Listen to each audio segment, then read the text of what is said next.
Welcome to Darkwater, Season 1 Finale, Part 1.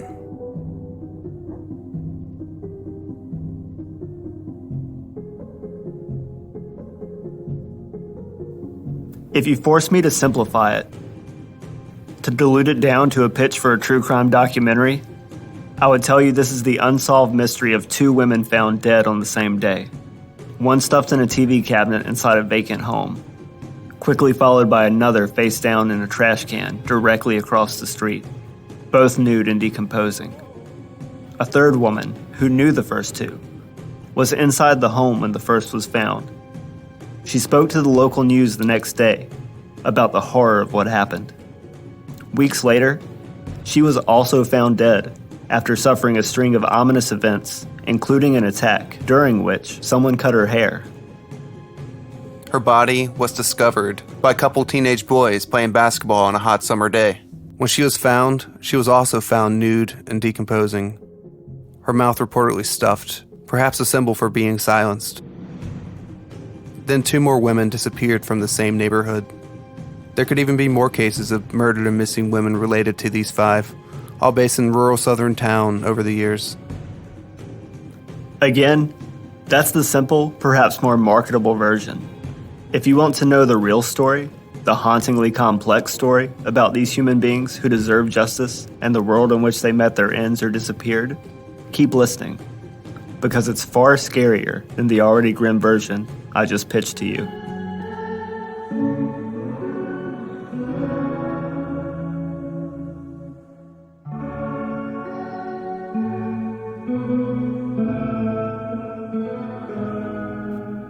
I started looking for a person responsible, only to find a place. It became a character, the antagonist, the primary suspect in our journey. This character is ultimately Lumberton, a small city surrounded by dense trees and farmland in Robeson County, North Carolina. If you've ever been traveling on Interstate 95 in southeastern North Carolina, heading into South Carolina, you've probably passed it by without a thought. Just as someone might pass by a killer unknowingly, before heading into the blur of palm trees and towering pines lining the highway, which itself has become infamous for drugs and human trafficking. Maybe you've passed Lumberton by without knowing on your way to Florida or Georgia, going down I-95 south, or looking for fireworks and heading to south of the border, a quirky, outdated theme park greeting you not long after leaving North Carolina. Rising against the backdrop of an otherwise barren landscape, its many billboards calling out to weary drivers as they rush past. The point is, Lumberton is easy to dismiss until you know what's happened there. Since I've crossed that threshold, it hasn't often left my mind. These crimes didn't happen in a vacuum. They're the epitome and the result of Lumberton. Lumberton as the character we found that once had promise is now consuming its inhabitants. Where predators are made and continue to thrive, and maybe even a serial killer or two.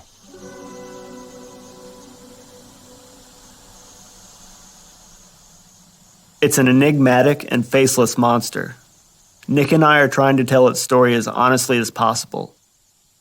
Knowing of what's happened there, it's difficult not to have chills even as you float down one of its isolated one-lane highways on an overwhelmingly hot summer day, cutting through Lumberton to the port city of Wilmington, passing by overgrown cemeteries, stop signs with bullet holes, industrial work sites, and the occasional pond. Completely alone, other than the steady howl of wind and insects. This is the setting that has been bearing witness to numerous morbid scenes throughout generations in Lumberton and surrounding areas. Lumberton is a city left behind in many ways, still feeling the aftershock of becoming a ghost town when many businesses and industries left long ago. I've described the downtown as looking like it was frozen in place, its inhabitants raptured away. As the trope goes, it's too quiet. It can strike you as a sleepy southern town if you pass by on the way to the beach in the Carolina humidity.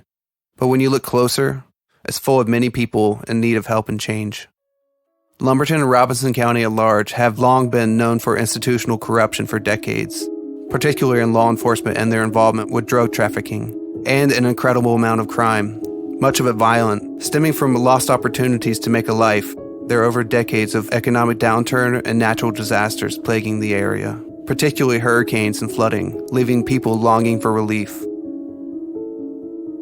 The federal drug forfeiture program, allowing law enforcement to keep money obtained in arrests, was just reinstated in 2018 in Robeson County, following a long period of ineligibility as a result of Operation Tarnished Badge in the late 2000s. The operation revealed a significant amount of the sheriff's department was engaged in drug distribution, money laundering, arson, assault, and theft of public money. Although it may appear on the surface there's a new era in Robeson County, simply because the faces heading its institutions have changed, it's hard to believe that's the case in the area's present after exploring its past. The Lumbee tribe in Robeson County has a long and storied history of discrimination and oppression, not only from the people in their community, but even from other indigenous groups. Julian Pierce, a Lumbee activist striving to be a Superior Court judge in Robeson County in the late 80s, was murdered under odd circumstances after being asked to halt his campaign. His opponent was District Attorney Joe Freeman Bret, ultimately one of the most corrupt and bigoted prosecutors to ever operate in Robeson County. His cousin was recently the present-day District Attorney for Robeson County as well. Many people thought Julian Pierce was professionally assassinated versus the domestic dispute theory potentially constructed by police, resulting in the suicide of a family member after they followed him relentlessly. These events resulted in some of the largest protests in Lumberton's history, seeing Black, white, and Native people protest together for transparency and justice. Lumbees, in a way, have been a perpetual underdog in history, but make no mistake, you don't want to cross them. Back in the 50s, the Klan tried to intimidate the Lumbees and interracial couples in Robeson County with a rally. After a brief skirmish, Lumbee sent them running scared into a swamp. The KKK has never held a public meeting in Robeson County since.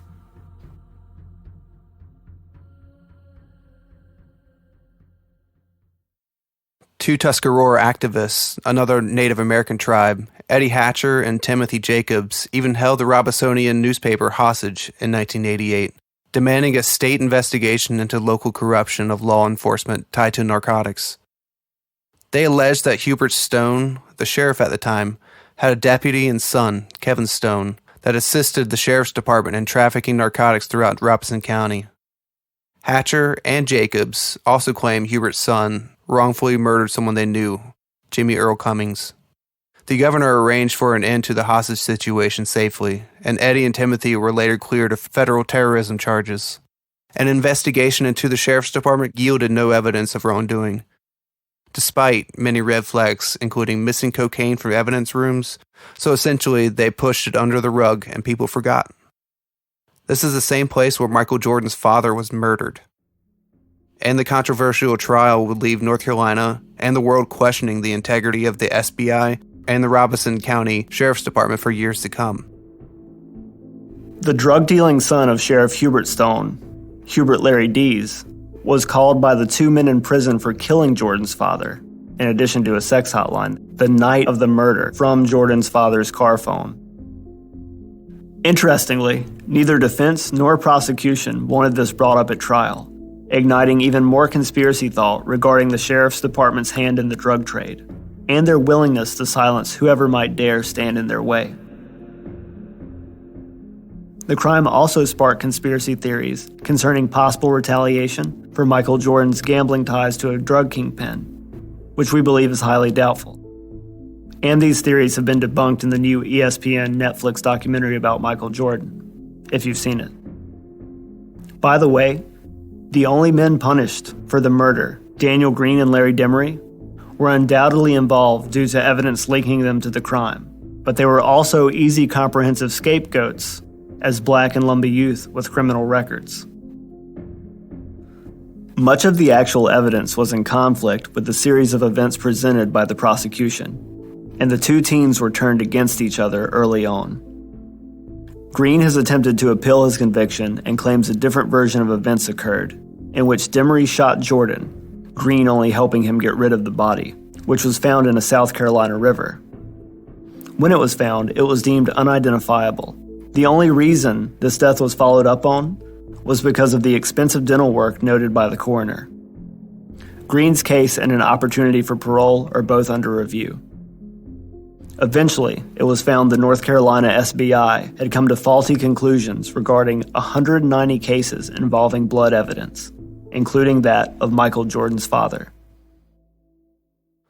So now you see, to say Lumberton and Robeson County are a complicated tapestry is, well, an understatement. Despite these hardships and intertwining injustices, a complex array of people there remain resilient and at times rise together. But are their voices being heard? Not often for what we can tell. Now there's another layer to add to this story that sparked my interest in 2017. As I mentioned earlier, it's where I decided to look for what I continue to think is a serial killer after I read about a string of victim discoveries over the years, primarily women tied to sex work and addiction, aka the less dead, as well as a couple of grave desecrations and openings, one of which attracted FBI attention. All of these mysteries sparked my curiosity for exploring Lumberton and the endless hunt and finding the truth. Of course, when I actually think about it, I feel like there are at least a couple unidentified serial killers that once operated or are still operating in eastern North Carolina. From Rocky Mount to Carolina Beach, could they all be connected in some conspiracy? Doubtful. But those are stories for another time. Here, now, we are still looking for one of many monsters in Robeson County, while simultaneously discovering its essence as a place. In the meantime, we've opened a Pandora's box that we can't close with a clear conscience after meeting the families and communities suffering from the crimes and crises. This backdrop we've ventured into intersects with the potential story of a serial murderer or murderers, but more importantly, the botched investigations behind the deaths and disappearances of several women, considered, as we stated, the less dead by society at large. They're more than the mugshot and sensationalized headline you see in the news. They're real people. These victims were disparaged by law enforcement and the media as nothing more than addicts and sex workers, and thus undeserving of help, when some didn't even have a record. Not that should matter. Politicians and elected officials in Lumberton have often used critiques of sex workers, in general, as cheap rhetoric used to score points for appearing tough on crime. The police and media chose to reduce their identity to an unflattering label. Can you imagine what this does to victims' families living in the community? The delay of information and communication from the proper channels only add insult to the tragedy they were already living. As the time stretched on, the silence grew louder. Our society's failure to recognize the need to protect and help addicts, sex workers, and minorities has led to this case growing cold, at least in the media, until another body is found or another person goes missing from the area. In the 70s, we were failing to begin to treat rape seriously as a society, allowing people like the Golden State Killer to flourish as media and police victim blamed and failed to collaborate purposefully. During that case, local real estate organizations even had police not report news on the rapes publicly for fear of sullying neighborhood developments. Now, generations later, though we've made many strides in how we treat these issues, we are still failing to see beyond an unspoken traditional sense of morality and a desire for comfortable denial, making the most vulnerable among us an afterthought when it comes to justice and empathy. The same attitude from decades ago has shifted into how we treat crimes against other marginalized groups today.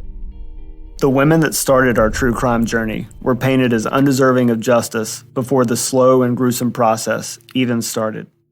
Their names are Kristen Bennett, Rhonda Jones, Megan Oxendine, Cynthia Jacobs, and Abby Patterson, and this is the story so far.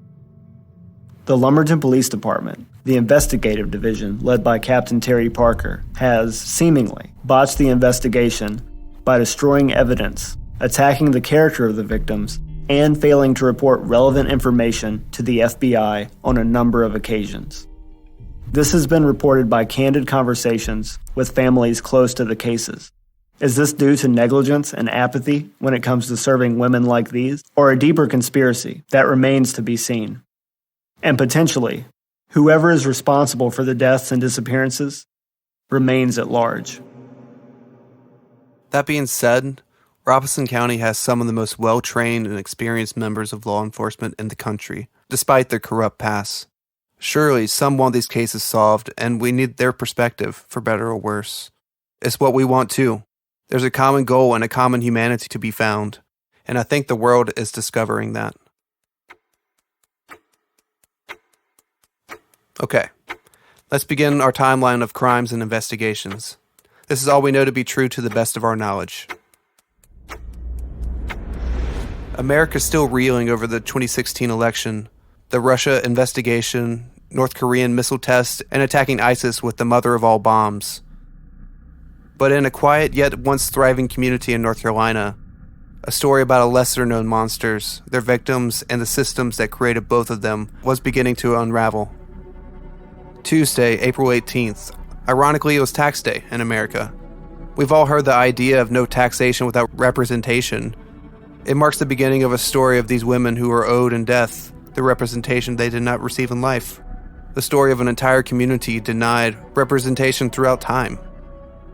According to an anonymous tip delivered to the family and Lumberton police, days before her body was found, Rhonda Jones was last seen at 5 p.m. at PJ's convenience store on the east side of Lumberton's downtown, an area known for drugs, sex work, poverty, and violence. Small antiquated homes line the streets there, placed closely together, suggesting a neighborhood where citizens are very much intertwined in each other's happenings, for better or worse.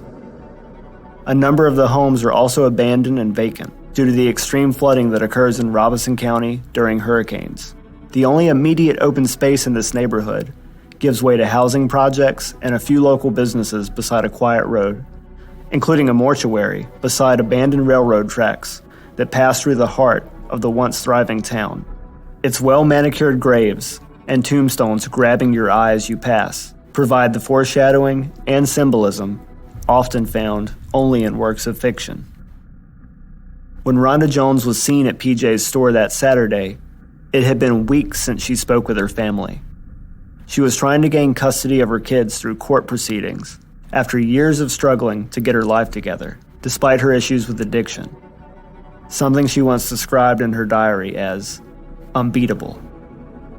2 uniformed Lumberton Police Department officers were also seen walking around with flashlights around 2 to 3 a.m.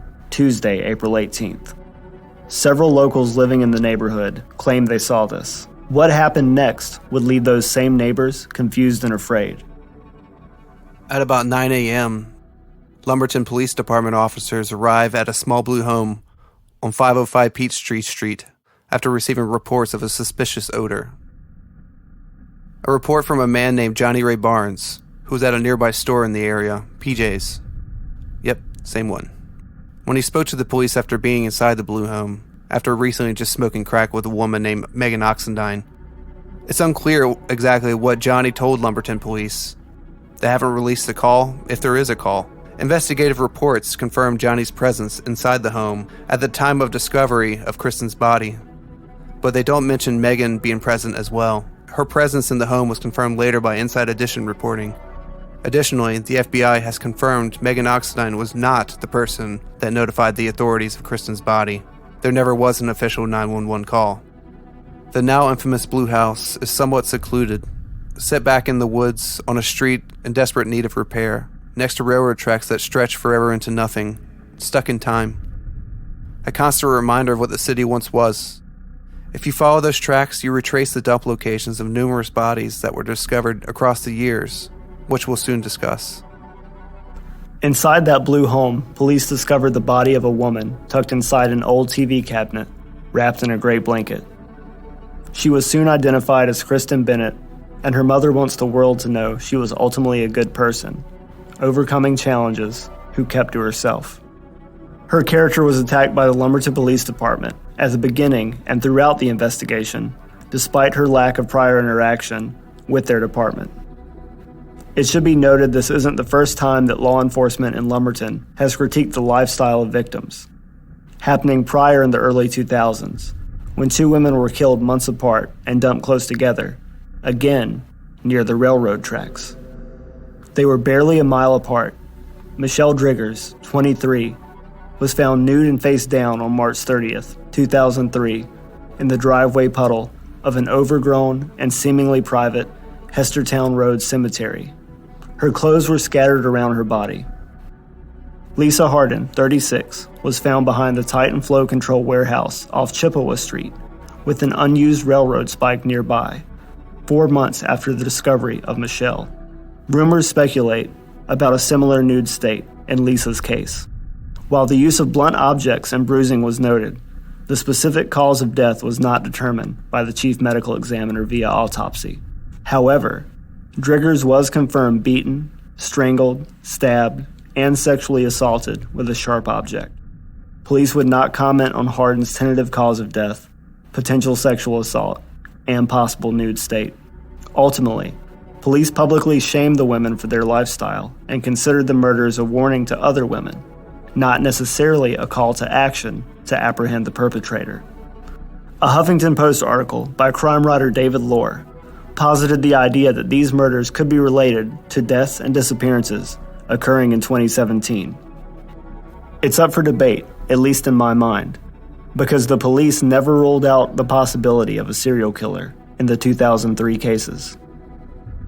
Oddly enough, the same blue home Kristen was found in is owned by a local businessman and defense attorney, Woodbury Bowen, the man who represented the men charged and convicted of the murder of Michael Jordan's father, under the controversial circumstances mentioned earlier. Moving on. As the police are processing the crime scene in the blue home, a neighbor, Dallas Butler, noticed an odor in a city trash can on a patch of dirt, grass, and gravel directly across the street from the first discovery, and subsequently, a foot emerging from under the lid of the trash can was seen, illuminated by the light of an increasingly morbid spring day. Inside was the nude and decomposing body of Rhonda Jones. Dallas, the man who found her, would later install a metal door in his East Lumberton home and fear the murderer was still lurking in his neighborhood. Both Kristen and Rhonda's autopsies were not released to the public until September 2018, what deemed their deaths as undetermined in the cause, unable to rule out strangulation. Both had notable but not necessarily lethal amounts of cocaine in their system, but at the time, none of that was known. They were far too decomposed to come into any discernible conclusion about what happened to them. The hot and humid climate in the spring and summer amplifying the decomposition rate by the minute. The documents also stated the gray blanket Kristen was found in was destroyed at the medical examiner's office at the request of law enforcement. You heard that right. The police requested evidence be destroyed in a homicide case. They have never provided an explanation for this or clarified who made the request to destroy the blanket. The move left FBI agents frustrated, according to our family sources. Later that day, Rhonda's sister, Sherlyn, showed up to the Lumberton Police Department after hearing rumors of women found dead on the east side. She was whisked away by detectives to a side room at the police department, hidden from the cameras, to confirm for her via a thigh tattoo photo that it was in fact Rhonda in the trash can. Weirdly enough, this tattoo, or at least one of Rhonda's tattoos, read the word Tata, T-A-T-A, as she was called by a local man whom she shared the book A Purpose-Driven Life with, as verified on Facebook. Rhonda's mother, Sheila, was returning from a family trip to Virginia, with a feeling that something was wrong. Sherlyn would later recount telling her, "Mama, it's Rhonda. Come home." The next day, Megan Oxendine, facing a prostitution charge with the court date set for July, and likely still traumatized and reeling for what she just witnessed in the Blue Home, gave an interview to a Raleigh news station, CBS 17, that seemingly sealed her fate. Again, it wasn't discovered until later reporting from Inside Edition that Megan was, in fact, in the home where Kristen was discovered, when Kristen's body was discovered. This has some speculating, was she there when Kristen was killed? We don't know. Weeks prior to her death, Megan was attacked. Some say by a group, some say an individual. Whoever it was, they cut her hair during the attack. It occurred on the streets in the dark of night and happened so fast that Megan claimed she couldn't see who did it. Or was she afraid of revealing their identity? A police report was made the night of the assault by Megan's mother, but she never heard from the Lumberton Police Department again until after Megan was found dead. It's rumored that sometime after her attack, Megan was seen fleeing the presence of 2 Lumberton police officers. She tumbled out of their car and jumped a fence to get away. Megan was ultimately found deceased near a vacant home at 608 East 8th Street on Saturday, June 3rd, 2017, by a teenage boy playing basketball. He noted the angel wings tattoo on her shoulder. She was tucked between a tree and the home. Investigators had to cut the tree just to remove her remains. She was actually only hundreds of feet from where Kristen and Rhonda were discovered earlier that spring on April 18th in an abandoned home and city trash can. The Lumberton Police Department is just 4 blocks away from where Megan's body was found, running along those same railroad tracks that we've been talking about since the beginning. The 911 call was heavily redacted and not released until February of 2019. Megan was nude and incredibly decomposed, so much that the medical examiner would later have to extract pelvic fluid in order to complete a toxicology report. Her clothes were under her as she was covered by shingles and branches. Some neighbors claimed she was bound and gagged, perhaps a symbol against her speaking out over what happened to Rhonda and Kristen, and maybe others. Her mother had similar beliefs about what happened to Megan. And that concludes part 1 of our season 1 finale. We'll be back next week with the rest in part 2. To be continued. Thank you for listening. Don't forget to rate, subscribe, and review on Apple Podcasts. 5 stars if you like what you're hearing. We'd really appreciate it, and that helps more people find out about the podcast and these cases. And if you have any questions or comments, as we've mentioned, please hit us up at darkwaterpod@gmail.com or call us at 919-307-9331. Thank you. Goodbye.